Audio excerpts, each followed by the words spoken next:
Voltamos à entrevista com Maria Isabel Abelson, consultora do Unicef, falando sobre crianças de 0 a 6 anos e o trabalho que é produzido pelo Unicef, em parceria com outras instituições, sobre a Semana do Bebê.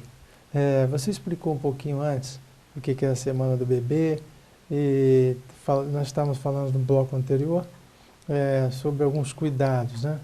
A amamentação, ela tem um papel importantíssimo, né? É fundamental. É uma bandeira do Unicef, a amamentação exclusiva até os 6 meses de idade.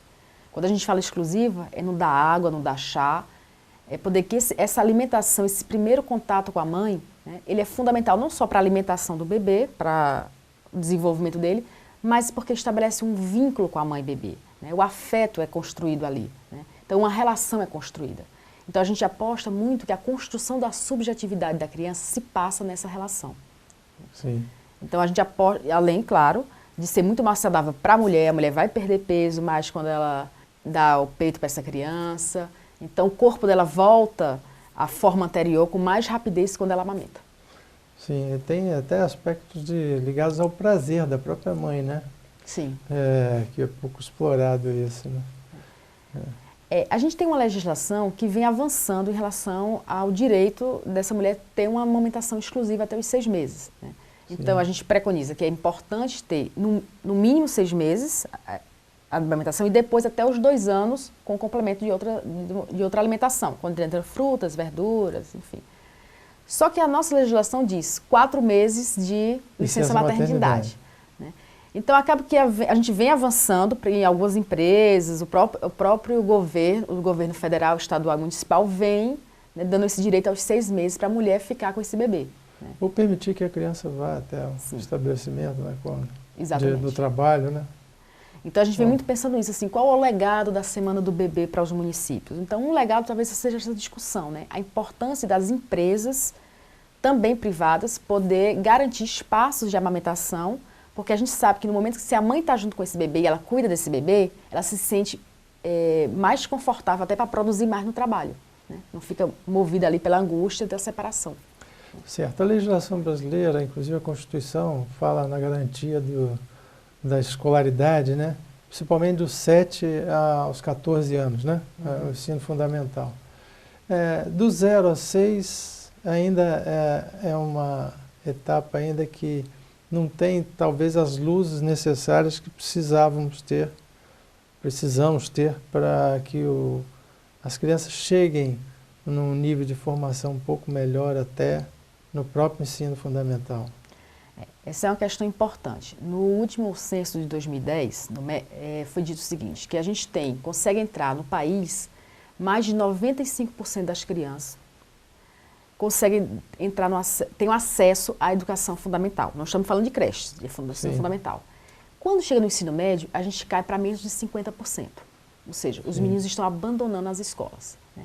Então a gente tem dois grandes gargalos. A gente tem um gargalo da creche, ou seja, nós não temos creches suficientes para essas crianças ficarem. Isso é importante por quê?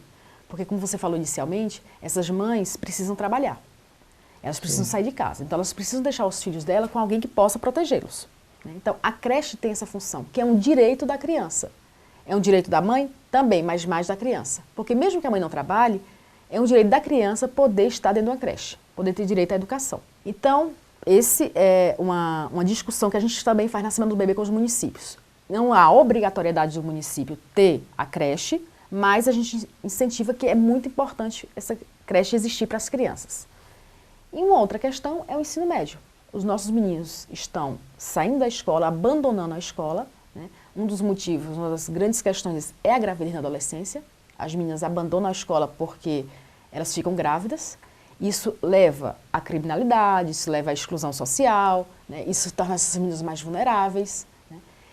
E, então, a gente precisa, o Unicef vem falando desse gargalo, né? Desses 2 grandes gargalos. Na fase de ensino médio. Sim, nem na fase inicial das creches e no ensino médio. Alguma Sim. coisa se passa que esses meninos estão abandonando a escola. Precisamos entender por que eles estão abandonando, a escola não é interessante para eles, né? O que está acontecendo? Né? Para poder, a gente sabe hoje experiências, inclusive dentro do próprio estado do Espírito Santo, que quando se garante a educação integral de adolescentes, os municípios que estão fazendo isso estão diminuindo os seus índices de criminalidade e de homicídios. Agora, Maria Isabel, de 0 a 6 anos, as crianças dependem quase que exclusivamente da família, né? Da mãe e do pai. Ou de outros entes da família que acabam assumindo aí a função paterna, né? Como existe algum trabalho no sentido de tentar trabalhar com a família? O Unicef tem um material chamado Kit Família Brasileira Fortalecida. Ele enfatiza a importância de fortalecer as famílias. Então, qual é a grande sacação do kit? Em vez de a gente pensar em políticas nacionais, federais, estaduais, municipais e família, ele traz que o fluxo é diferente. O fluxo é fortalecer famílias, famílias fortalecidas, municípios ficam fortalecidos e aí sobe. Então, a gente entende que é uma questão contemporânea. As mulheres trabalham, os homens trabalham. As crianças precisam ficar com alguém. Né? Sim. Então, é muito importante que a gente possa pensar que, se essa família pode ser protegida, né, isso não isenta ela das obrigações dela, uma vez que, para a criança, a grande referência é a referência familiar. Né? Se você olhar para uma criança, se você oferecer qualquer coisa para uma criança na rua, você quer isso? O primeiro olhar dela é para o adulto, que ela tem uma referência de afeto, como dissesse, eu posso. Né? Então, a gente se constrói na relação com esse outro, né? A nossa subjetividade. E essa construção da criança se dá através do adulto, de alguém que protege. Né? Então, é muito importante fortalecer essa família para garantir o desenvolvimento pleno dessa criança. Certo. E quando a gente fala em creche, quer dizer, o pai ou a mãe deixam a criança naquele estabelecimento que ele pensa ter um nível de credibilidade, que tem pessoas com boa formação, que tenham um tipo de tratamento dedicado ao seu filho, que não venha trazer transtornos maiores, né? E como estão as creches? Eu acho que há um investimento, né, não só no estado do Espírito Santo, como nacionalmente, da qualidade do atendimento. Né? Primeiro a gente fala do acesso e depois da qualidade. Né? Essas coisas têm que caminhar juntas. Né? Mas se cada vez mais se trabalha com a capacitação ou a ampliação dos conhecimentos dessas equipes.